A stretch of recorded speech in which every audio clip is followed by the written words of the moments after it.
The deep, throaty growl of the Cessna's engine vibrated through the chilly night air as I swung my beat-up pickup into the gravel lot outside our private hangar, the dashboard clock glowing 2:17 a.m. I just snagged a six-pack from the rundown gas station a mile down the road, desperate to cool off after a blowout fight with my wife, Tara, that left my ears ringing and my chest tight. She'd been off for weeks, sneaking out for work calls at weird hours, smirking at her phone like it was spilling secrets I wasn't privy to. I'd been wrestling with the sinking feeling she was stepping out on me, but nothing, not a single paranoid thought, could have prepped me for the gut-wrenching scene waiting inside. I shove open the hangar's rusted steel door, hinges groaning under the strain, and freeze. There she is, my jaw-dropping wife, Tara, all long legs, dangerous curves, and that sultry edge that used to make my pulse race, locked in a steamy, no-holds-barred make-out session with my mom. Yeah, Ellen, my 58-year-old mother, gray streaks catching the dim overhead lights, her hands tangled in Tara's dark waves, their lips mashed together like they're filming some twisted, forbidden romance gone off the deep end. The toolbox in my sweaty grip slips, crashing to the concrete with a sharp, metallic clang that echoes like a thunderclap through the cavernous space. They jolt apart, caught dead in the act. Tara's hazel eyes blow wide, her lipstick smeared across her cheek in a sloppy red streak, panic flashing across her face like a deer in headlights. Mom, though, she's ice-cold, flashing the smug, lopsided smirk, her chin tilted up like she's daring me to swing. Babe, it's not what it looks like. Tara blurts, her voice cracking as she stumbles over her scuffed boots toward me, hands flailing like she can wave this nightmare away. I'm rooted to the spot, breath caught in my throat, then the rage hits, hot, blinding, surging up my chest like a wildfire. My wife and my mom? In our hangar? My head spinning, a chaotic mess of shock and betrayal, and all I can think is, what kind of sick, backstabbing hell did I just stumble into? Let's rewind a couple months, 'cause hindsight's a brutal teacher, and I was flunking the class with flying colors. Tara's always been a knockout, tall, curvy, with a smile that could charm a snake and a presence that owns any room, from a grimy dive bar with peanut shells on the floor to a swanky penthouse with skyline views and overpriced cocktails. We met 3 years back at a crypto conference in Vegas. She was hustling some half-baked NFT scheme, all big promises and bigger charisma, working the room like a pro. I was just a small-time grinder running a mining rig out of my garage, dreaming of cashing out someday. The spark was instant, electric, her hazel eyes locked on mine across a crowded booth, and I was done for. We got hitched 6 months later in a tacky chapel off the strip, high on adrenaline and cheap champagne, too fast, sure, but I was all in, head over heels for her fire. Lately, though, she'd been obsessed with leveling up our game, dragging me into these murky deals, encrypted wallets with passwords I couldn't pronounce, offshore accounts in places I'd never heard of, stuff I didn't fully get but nodded along to. 'Cause I trusted her smarts. She'd roll in late, smelling like high-end perfume and vague excuses, meetings with investors, networking with some big shots she wouldn't name. I'd ask questions and she'd brush me off with that dazzling smile, saying, "Don't worry, babe, I've got this."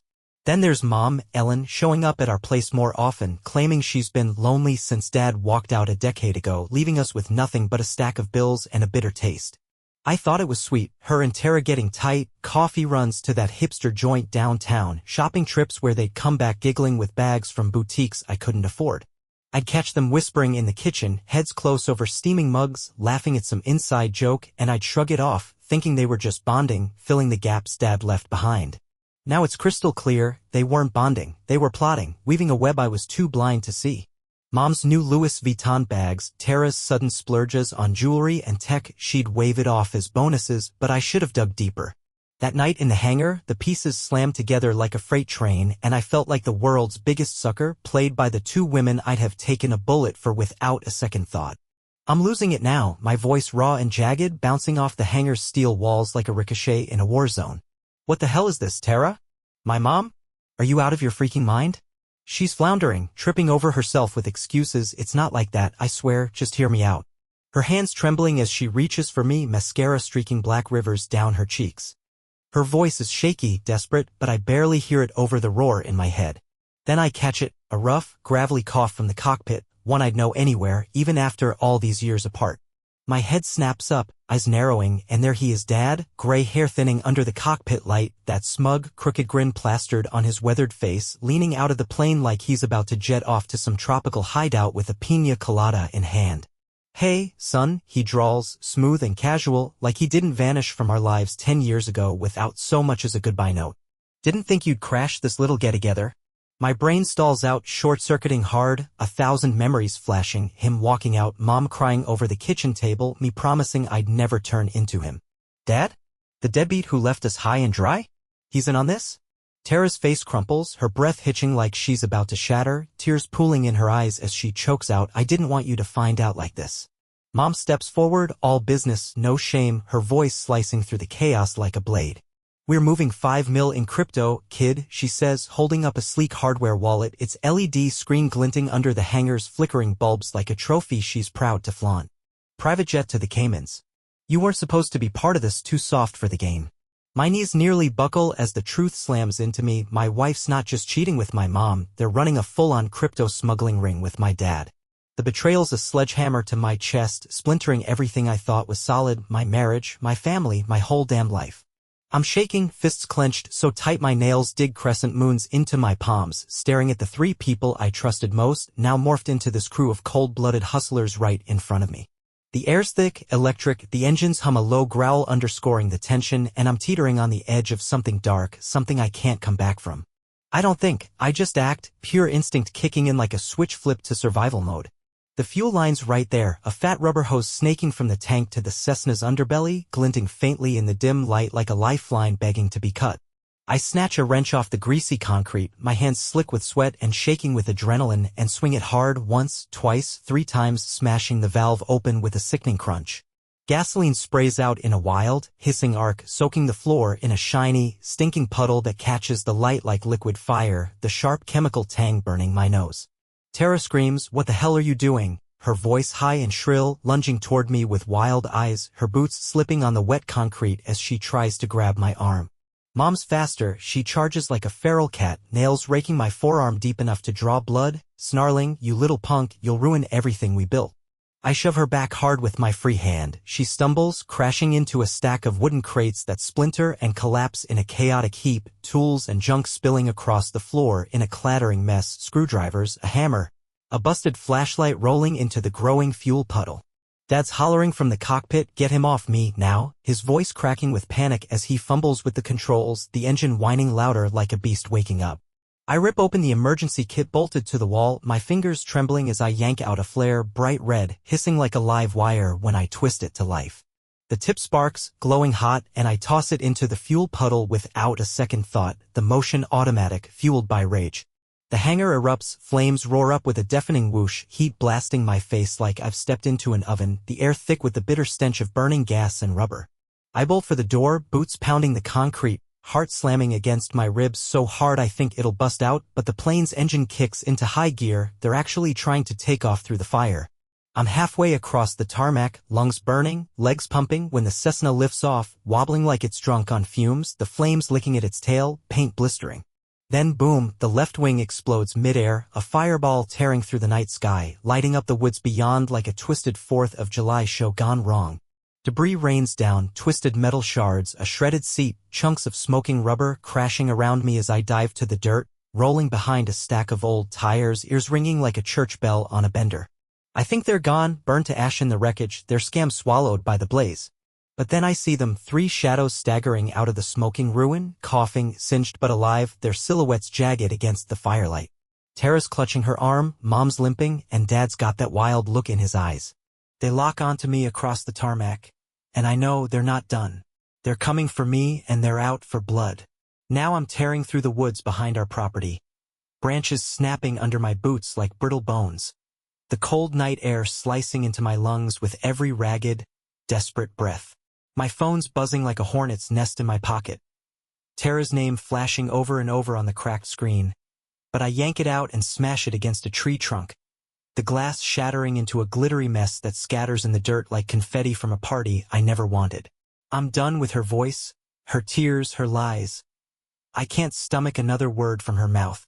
They've got the prize. 5 million in crypto, locked tight in that wallet Mom was waving like a victory flag.